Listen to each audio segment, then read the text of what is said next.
మిత్రులారా నమస్తే, నేను మీ ప్రసాదమూర్తి.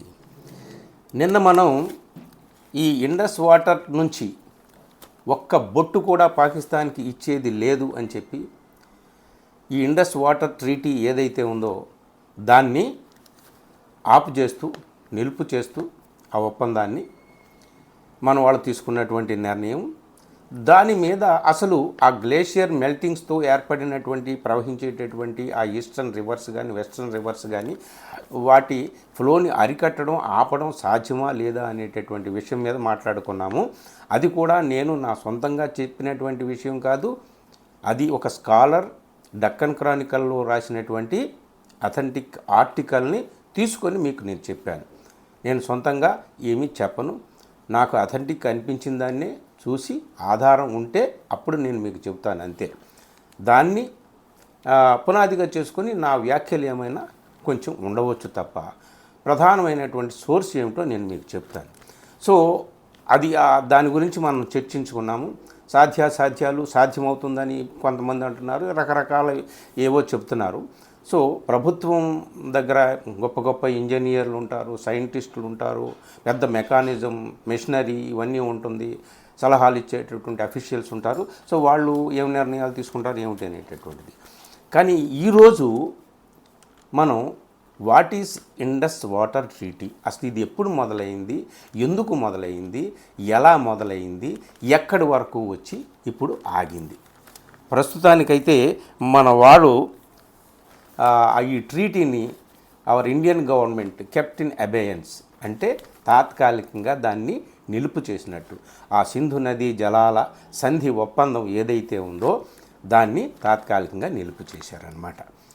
సో ఇక్కడ ఒక విషయం గమనించండి, పాకిస్తాన్కి భారత్కి మధ్య ఎన్ని యుద్ధాలు జరిగినా 1960 సెప్టెంబర్ 9లో అప్పటి ప్రధాని జవహర్లాల్ నెహ్రూకి పాక్ అధ్యక్షుడు జనరల్ అయూబ్ ఖాన్కి మధ్య జరిగినటువంటి ట్రీటీ ఉందే, ఈ ఒప్పందం ఇండస్ వాటర్ ఒప్పందం, అది మాత్రం ఎప్పుడూ కూడా దాన్ని సస్పెండ్ చేయలేదు, దాని జోలికి పోలేదు ఇద్దరూ కూడా. ఆ విషయం ఒకటి మనం ఇక్కడ గమనంలో పెట్టుకోవాలి. ఇప్పుడే ఫస్ట్ టైము ఈ ఏప్రిల్ 22న టెర్రర్ అటాక్ జరిగింది కాశ్మీర్లో, 23న మన వాళ్ళు దాన్ని అబేయన్స్లో పెట్టారంటే దాన్ని ఏకపక్షంగా దాన్ని ఆ ట్రీటీని ఆపు చేశారనమాట. అయితే ఇది ఆపు చేయడానికి వీలుందా లేదా అనేటటువంటిది కూడా ఒకటి ఉంది ఈ ట్రీటీలో. అంటే ఈ ఒప్పందంలో ఆర్టికల్ 12 సెక్షన్ 3, 4 ఉన్నాయి. ఆ క్లాజ్ ప్రకారం ఏమిటాయంటే ఎవరూ కూడా యూనిలేటరల్గా అంటే ఏకపక్షంగా ఆ ఒడంబడికను ఉల్లంఘించరాదు, నిలుపు చేయడం కానీ ఉల్లంఘించడం కానీ చేయకూడదు అనేటటువంటిది ఒకటి క్లాజ్ ఉంది. అయితే మనం ఇప్పుడు ఆపు చేసాం. అయితే ఇది ఎప్పుడు మొదలైంది, what is the beginning story and ending story, ఇప్పుడు ఎండింగ్కి వచ్చామన్నమాట.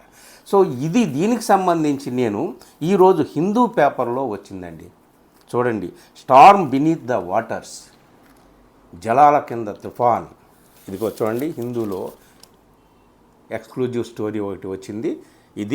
దీని ఆధారంగా మిత్రులారా మీకు అసలు ఇప్పుడు ఎప్పుడు ఈ ట్రీటీ జరిగింది, ఏం జరిగింది, మనం ఏ దశకి ఇప్పుడు వచ్చామనేటటువంటి విషయాలు కొన్ని క్లుప్తంగా చెప్తాను మీకు. ఇది దాదాపు 12 సంవత్సరాల సుదీర్ఘమైనటువంటి వివాదం, జల వివాదం తర్వాత, అంటే 2 దేశాలు విడిపోయి పాకిస్తాన్ భారత్ విడిపోయాక దాదాపు 12 సంవత్సరాలు సుదీర్ఘమైనటువంటి వివాదము, చర్చలు, రకరకాల రాజీలు, వ్యవహారం ఇదంతా కూడా జరిగిన తర్వాత ప్రపంచ బ్యాంకు మీడియేషన్తో ఈ ఒప్పందం ఇరు దేశాల మధ్య కుదిరిందనమాట. అయితే ఇందులో మనకు రాసిన దాని ప్రకారం సెప్టెంబర్ 9, 1960లో ఈ ఒప్పందం జరిగిందని చెప్పాను కదా, నెహ్రూకి అయూబ్ ఖాన్కి మధ్య. సో దీన్ని నవంబర్ 30, 1960 నాడు మన లోక్సభలో చాలామంది వ్యతిరేకించారంట. జవహర్లాల్ నెహ్రూని వ్యతిరేకించారు. ఎవరు వ్యతిరేకించారంటే విచిత్రంగా కాంగ్రెస్ పార్టీ సభ్యులే వ్యతిరేకించారు చాలామంది. ముఖ్యంగా పంజాబ్, రాజస్థాన్ నుంచి వచ్చినటువంటి ఎంపీలు బాగా తీవ్రంగా దీన్ని వ్యతిరేకించారు. సెప్టెంబర్ 19 ఇందాక నేను 9 అని చెప్పినట్టున్నాను. సెప్టెంబర్ 19లో ఈ ఒప్పందం జరిగింది, Indus water treaty. So Congress వాళ్ళు ఎంపీలే వ్యతిరేకించారు. ఇది కరెక్ట్ కాదు, ఈ ఒప్పందం కరెక్ట్ కాదు, మన ప్రయోజనాలు ముఖ్యంగా రాజస్థాన్, పంజాబ్ ప్రయోజనాలు దెబ్బతింటాయని చెప్పేసి. అయితే ప్రైమ్ మినిస్టర్ అయితే ఎవరైతే వ్యతిరేకిస్తున్నారో, ఈ క్రిటిక్స్ ఎవరైతే ఉన్నారో, విమర్శకులు, వాళ్ళంతా కూడా కరెక్ట్ కాదు, వాళ్ళ విమర్శ కరెక్ట్ కాదు అని చెప్పేసి నెహ్రూ వాళ్ళ విమర్శను పక్కన పెట్టి ముందుకు వెళ్ళి అదంతా కూడా ట్రీటీ జరిగింది.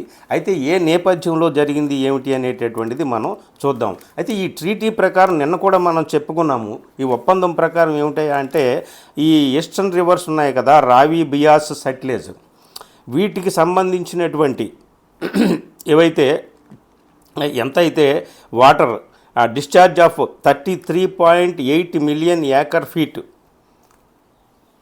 భారత్కి, అలాగే వెస్ట్రన్ రివర్స్లో ఇండస్, జీలం, చీనాబ్ అని 3 కూడా పాకిస్తాన్కి వచ్చాయి కదా, వాటిలో దాదాపు 135.6 ఎంఏఎఫ్ అంటే మిలియన్ ఏకర్ ఫీట్ వాటర్ పాకిస్తాన్కి చెందుతుందని చెప్పేసి ఆ ఒప్పందం ఉంది. ఆ వెస్ట్రన్ రివర్స్ 3 కూడా ఇండస్, జీలం, చీనాబ్. సో అవి అలా ఉన్నాయి. సరే, ఈ ఒప్పందం ఏ నేపథ్యంలో వచ్చింది ఏమిటి అని అంటే 1947-48లో మొట్టమొదటిసారిగా అంటే కాశ్మీర్ విషయంలో డిస్ప్యూట్ మొదలైందండి. భారత్కి, పాకిస్తాన్కి మధ్య ఆ కాన్ఫ్లిక్ట్ అనేటటువంటిది కాశ్మీర్ విషయంలో మొదలైంది. సో ఈ కాశ్మీర్ విషయంలో మొదలైనప్పుడు ఈ వాటర్ డిస్ప్యూట్ కూడా పైకి వచ్చింది.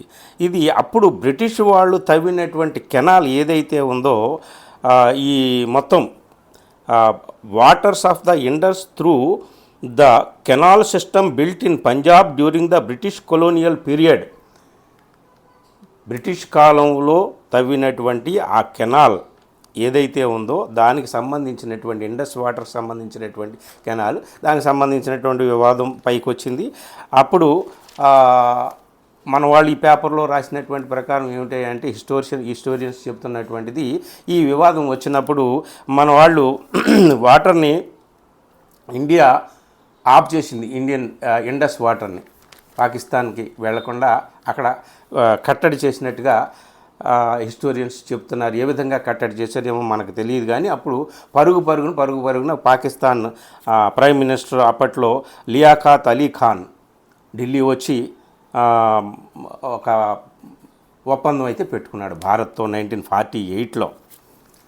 ఆ ఒప్పందం పెట్టుకున్నాడు. ఆ ఒప్పందం పెట్టుకున్న తర్వాత ఇద్దరి మధ్య అప్పటికి ఈ కాశ్మీర్ ఇష్యూ ఏమీ రిజాల్వ్ కాలేదు, అది అలాగే ఉంది.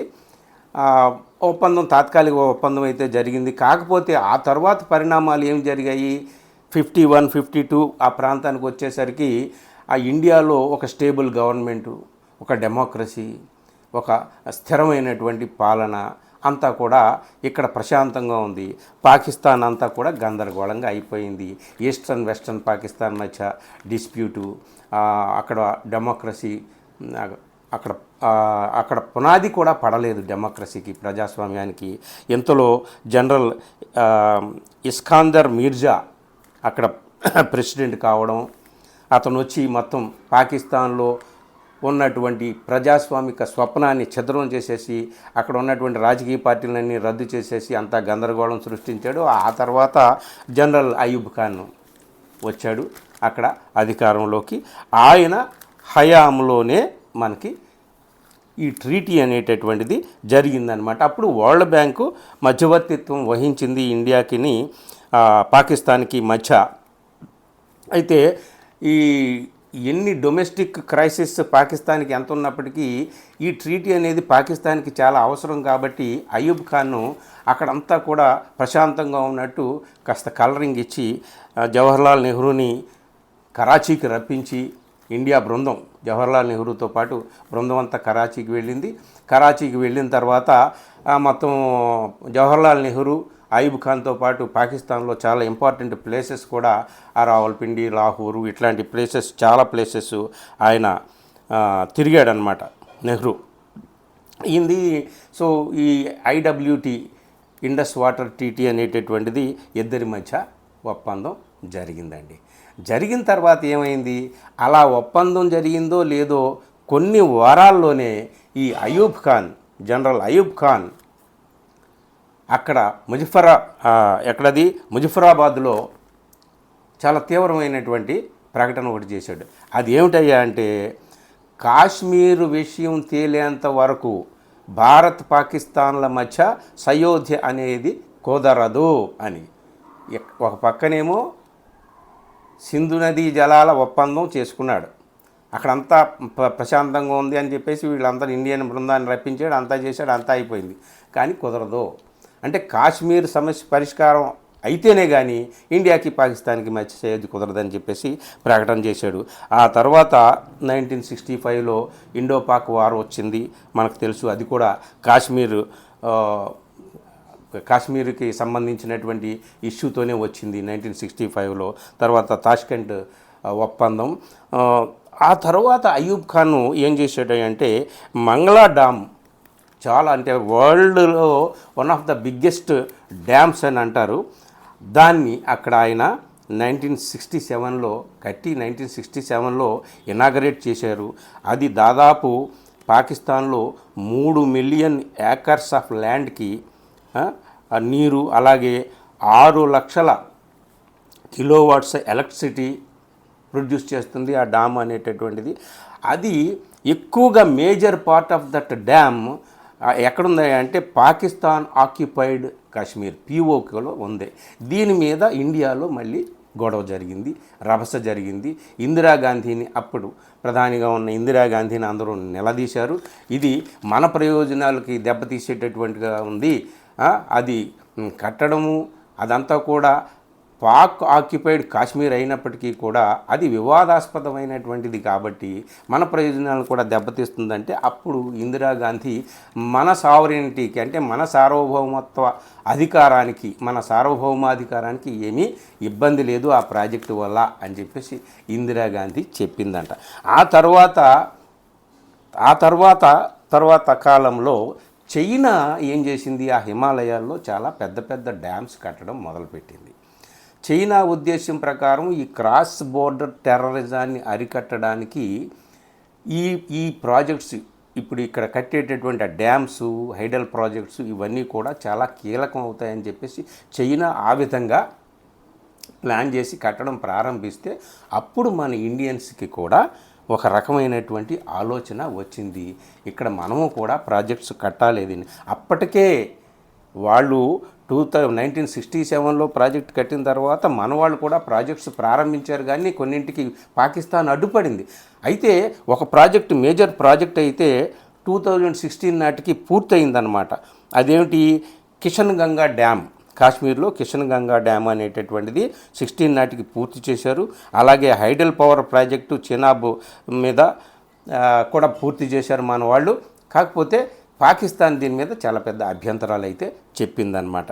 ఏది ఏమైనా ఈ నేపథ్యంలో మన ఇండియన్ గవర్నమెంటు తప్పనిసరిగా ఈ ట్రీటీ ఏదైతే ఉందో దీంట్లో కొన్ని మనం ఇరుపక్షాలు కూర్చొని కొన్ని మార్పులు చేర్పులు అయితే చేసుకోవాలని 2023లో ఒక ప్రపోజల్ అయితే పెట్టింది. ఆ ప్రపోజల్ని పాకిస్తాన్ అంగీకరించలేదు.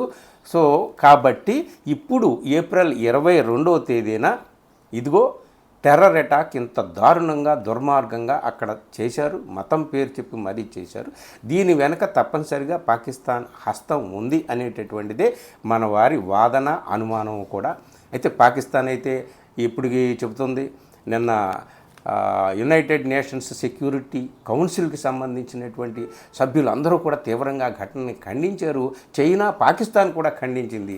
పాకిస్తాన్ కూడా మేము న్యూట్రల్ ఇన్వెస్టిగేషన్ జరిగితే ఈ విషయంలో మేము కూడా ఇన్వెస్టిగేట్ చేస్తాం మీతో పాటు అని చెప్పేసి పాకిస్తాన్ కూడా చెప్తుంది, కానీ పాకిస్తాన్ ప్రైమ్ మినిస్టర్ చెప్తున్నాడు, కానీ అదంతా నమ్మదగిందిగా పాకిస్తాన్ అంత త్వరగా మనం నమ్మవచ్చా లేదా అనేటటువంటి మనకు చాలా అనుమానాలు ఉన్నాయి. ఈ విషయంలో ఇండియన్ గవర్నమెంట్ ఏం చర్యలు తీసుకుంటుంది ఏమిటి అనేటటువంటిది. కాబట్టి ఏమైనా సరే 2023లో మనం ఏ ప్రపోజల్ అయితే పెట్టామో దీనికి ఈ ట్రీటీకి సంబంధించినటువంటి మాడిఫికేషన్కి సంబంధించినటువంటి ప్రపోజల్స్ అవి అలా ఉన్నాయి, దాన్ని మీరు అంగీకరించాలని చెప్పి ఇండియన్ గవర్నమెంట్ పట్టుబడుతుంది. ఇదండి కథ. ఇప్పుడు ఈ ఈ ఈ ఆర్టికల్ చెప్పాను, హిందూలో వచ్చినటువంటి ఈ ఆర్టికల్లో ఇంత కథ అయిపోయిన తర్వాత చివరికి ఒక మాట చెప్పాడు. ఆ మాట ఏమిటయ్యా అంటే, so India declaration on holding the treaty in abeyance however has turned the clock back to where it began, a broken India-Pakistan relation as it was in the late 1940s.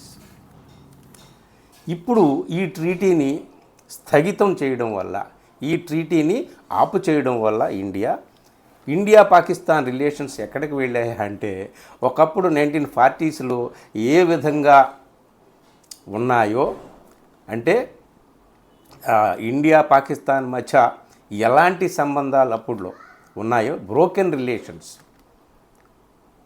ఒకరికి ఏమాత్రం సంబంధం లేదు, ఒకరి మీద ఒకరికి నమ్మకం లేదు, ఒకరి మీద విశ్వాసం లేదు, అలాంటి సిచ్యువేషన్కి మళ్ళీ వెళ్ళింది. గడియారం తిరిగి ఇప్పుడు 2025 నుంచి తిరిగి 1940స్కి వెళ్ళింది అని ఇందులో చెప్పారండి. ఇది మిత్రులారా, ఇంత పెద్ద కథ ఉంది. ఏది ఏమైనప్పటికీ అక్కడ డ్యాములు కట్టడము, అక్కడ ఆ నదుల్ని మళ్లించడము, అక్కడ వాటర్ని స్టోర్ చేయడము, పాకిస్తాన్కి వెళ్ళకుండా చేయడమా ఏమిటి అనేటటువంటిది, అది సాధ్యమా లేదా అనేది చెప్పుకున్నాం. సాధ్యమా లేదా అనేది మనం అంత త్వరగా తేల్చలేము. కానీ ఈ ఇండస్ వాటర్ ట్రీటీ మీద పాకిస్తాన్ తప్పనిసరిగా ఏ మాడిఫికేషన్స్ అయితే ఇండియా ప్రపోజల్ పెట్టిందో దానికి ఖచ్చితంగా దిగి వస్తుందని నేను అనుకుంటున్నాను పాకిస్తాన్. లేకపోతే దానికి మనుగడ లేదు, మరో గత్యంతరం లేదు. అసలు ఇండియా ఏమీ చేయకపోయినా 2040కి వచ్చేసరికి 2050కి వచ్చేటప్పటికే ఈ గ్లోబల్ వార్మింగ్తో గ్లేషియర్స్ అన్నీ కూడా తరిగిపోతున్నాయి, మంచు కొండలన్నీ కూడా కరిగిపోతున్నాయి, వాళ్ళకి వెళ్ళే వాటర్ ఫ్లో కూడా తగ్గిపోతుందని చెప్పి సైంటిస్టులు చెప్తున్నారు. సో ఏది ఏమైనా ఇండియా ప్రపోజల్స్కి అంగీకరిస్తే పాకిస్తాను మళ్ళీ ఈ ట్రీటీ రివైవ్ కావచ్చు. ప్రస్తుతానికైతే చరిత్రలో 1960 నుంచి ఇప్పటి వరకు ఎప్పుడూ కూడా ఈ ట్రీటీని ఎవరు ఆఫ్ చేయలేదు. ఎన్ని యుద్ధాలు జరిగినా ఇప్పుడు మాత్రం మన వాళ్ళు ఆఫ్ చేశారు. పాకిస్తాన్ దీనికి ఏ విధంగా స్పందిస్తుంది?